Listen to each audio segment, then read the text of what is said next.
Library Krishna, the Supreme Personality of Godhead Chapter 35 The Gopis' feelings of separation. The Gopis of Vrindavana were so attached to Krishna that they were not satisfied simply with a rasa dance at night. They wanted to associate with him and enjoy his company during the daytime also.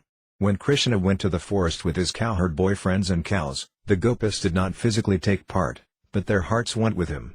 And because their hearts went, they were able to enjoy his company through strong feelings of separation. To acquire this strong feeling of separation is the teaching of Lord Chaitanya and his direct disciples, the 6 Gosvamis. When we are not in physical contact with Krishna, we can associate with him like the Gopis, through feelings of separation. Krishna's transcendental form, qualities, pastimes and entourage are all identical with him. There are 9 different kinds of devotional service. Devotional service to Krishna in feelings of separation elevates the devotee to the highest perfectional level, to the level of the Gopis. It is stated in Śrīmad-Bhāgavatam's prayer to the 6 Gosvamis that they left the material opulences of government service and the princely status of life and went to Vrindavana, where they lived just like ordinary mendicants, begging from door to door. But they were so much enriched with the Gopis' feelings of separation that they enjoyed transcendental pleasure at every moment. Similarly, when Lord Chaitanya was at Jagannath Puri, he was in the role of Radharani, feeling separation from Krishna. Those who are in the disciplic succession of the Madhva Gaudiya Sampradaya should always feel separation from Krishna, worship his transcendental form and discuss his transcendental teachings, his pastimes, his qualities and his entourage and his association. That will enrich the devotees to the highest devotional perfection. Feeling constant separation while engaged in the service of the Lord is the perfection of Krishna consciousness. The Gopis used to discuss Krishna amongst themselves, and their talks were as follows. My dear friends, one Gopi said, do you know that when Krishna lies on the ground he rests on his left elbow, and his head rests on his left hand? He moves his attractive eyebrows while playing his flute with his delicate fingers, and the sound he produces creates such a nice atmosphere that the denizens of the heavenly planets, who travel in space with their wives and beloveds, stop their airplanes, for they are stunned by the vibration of the flute. The wives of the demigods who are seated in the planes then become very much ashamed of their singing and musical qualifications. Not only that, but they become afflicted with conjugal love, and their hair and tight clothes immediately loosen. Another Gopi said, my dear friends, Krishna is so beautiful that the goddess of fortune always remains on his chest, and he is always adorned with a golden necklace. Beautiful Krishna plays his flute in order to enliven the hearts of many devotees. He is the only friend of the suffering living entities. When he plays his flute, all the cows and other animals of Vrindavana, although engaged in eating, simply take a morsel of food in their mouths and stop chewing. Their ears raise up and they become stunned. They do not appear alive but like painted animals.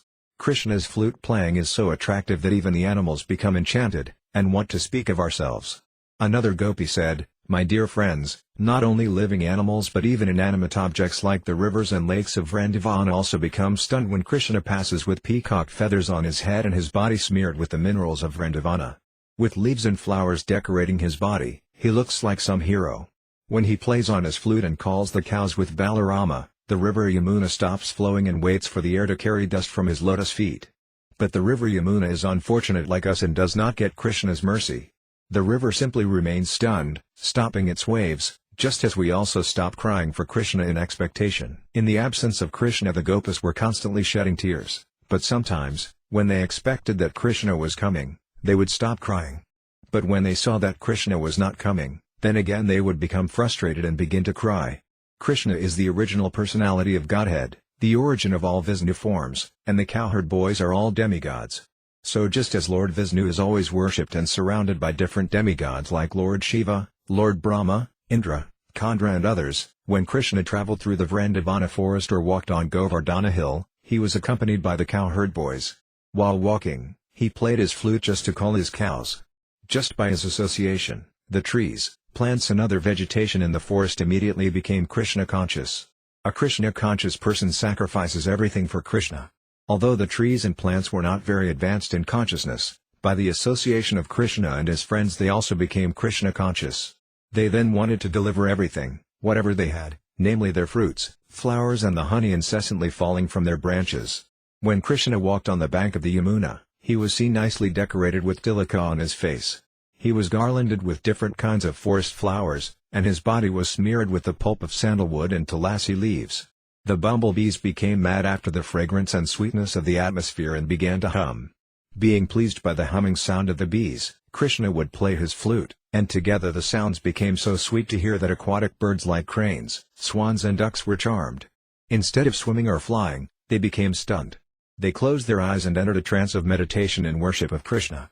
One gopi said, "My dear friends, Krishna and Balarama are nicely dressed with earrings and pearl necklaces.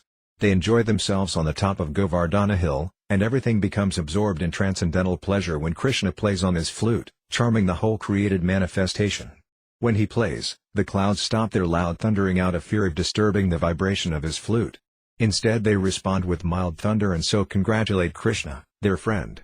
Krishna is accepted as the friend of the cloud because both the cloud and Krishna satisfy the people when they are disturbed. When the people are burning due to excessive heat, the cloud satisfies them with rain. Similarly, when people in materialistic life become disturbed by the blazing fire of material pangs, Krishna consciousness gives them relief like a cloud. The cloud and Krishna, having the same bodily color also, are considered to be friends. Desiring to congratulate its superior friend, the cloud poured not water but small flowers and covered the head of Krishna just like an umbrella to protect him from the scorching sunshine. One of the Gopis told Mother Yasoda, "My dear mother, your son is very expert among the cowherd boys. He knows all the different arts of how to tend the cows and how to play the flute. He composes his own songs, and to play them he puts his flute to his mouth. When he plays, either in the morning or in the evening, all the demigods, including Lord Shiva, Brahma, Indra, and Kandra, bow their heads and listen with great attention. Although they are very learned and expert, they cannot understand the musical arrangements of Krishna's flute. They simply listen attentively and try to understand, but they become bewildered and nothing more." Another gopi said, "My dear friends, when Krishna returns home with his cows, the footprints of the soles of his feet, with flag, thunderbolt, trident and lotus flower, relieve the pain the earth feels when the cows traverse it. He walks in a stride which is so attractive, and he carries his flute. Just by looking at him we become lusty to enjoy his company. At that time, our movements cease. We become just like trees and stand perfectly still, unaware that our hair and clothes are loosening." Krishna had many thousands of cows, and they were divided into groups according to their colors. They were also differently named according to color. When he would prepare to return from the pasturing ground, he would gather all the cows. As Vaisnavas count 108 beads, which represent the 108 individual gopis, so Krishna would also count on 108 beads to count the different groups of cows. When Krishna returns, he is garlanded with tulasi leaves. A gopi described him to a friend. He puts his hand on the shoulder of a cowherd boyfriend and begins to blow his transcendental flute. The wives of the black deer become enchanted upon hearing the vibration of his flute, which resembles the vibration of the vina. The deer come to Krishna and become so charmed that they stand still, forgetting their homes and husbands. Like us, who are enchanted by the ocean of the transcendental qualities of Krishna, the she-deer become enchanted by the vibration of his flute. Another gopi told Mother Yasoda, "My dear mother, when your son returns home, he decorates himself with the buds of the kunda flower, and just to enlighten and gladden his friends, he blows his flute. The breeze blowing from the south creates a pleasing atmosphere because it is fragrant and very cool. Minor demigods like the Gandharvas and Siddhas take advantage of this atmosphere and offer prayers to your son by sounding their bugles and drums. Krishna is very kind to the inhabitants of Rajabhumi, Vrindavana, and when he returns with his cows and friends, he is remembered as the lifter of Govardhana hill." Taking advantage of this opportunity, the most exalted demigods like Lord Brahma and Lord Shiva come down to offer their evening prayers, and they accompanied the cowherd boys in glorifying the qualities of Krishna. Krishna is compared to the moon, born in the ocean of the womb of Devaki. When he returns in the evening, it appears that he is fatigued, but he still tries to gladden the inhabitants of Vrindavana by his auspicious presence. When Krishna returns, garlanded with flowers, his face looks beautiful, adorned with golden earrings.